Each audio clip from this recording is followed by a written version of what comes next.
Donc Aquatiris, c'est un réseau de 65 franchisés installés partout en France. Et notre métier, c'est de concevoir et d'installer des jardins d'assainissement. C'est une solution écologique de traitement des eaux usées des maisons qui ne sont pas raccordées au tout à l'égout. On gère la partie réseau, donc tous les outils numériques, et c'est depuis 2023 que je me suis intéressée à la cybersécurité. Je pensais qu'on était hors d'atteinte en cybersécurité. Je pensais que c'était que les grosses entreprises qui étaient impactées. Et en 2022, on a subi une attaque, une fraude horrible. Donc on a payé un fournisseur sur le compte d'un pirate.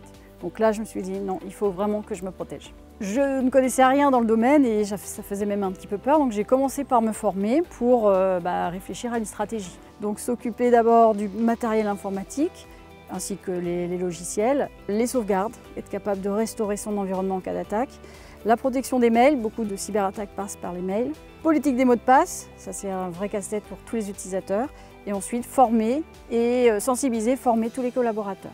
Ne rien faire, c'est s'exposer. Donc même si c'est contraignant, eh bien, il faut faire cet effort. On met en place des procédures et on devient même plus performant. Donc en fait, le résultat, il n'est pas chiffrable en chiffre d'affaires, mais il est en efficacité et en sécurité au travail.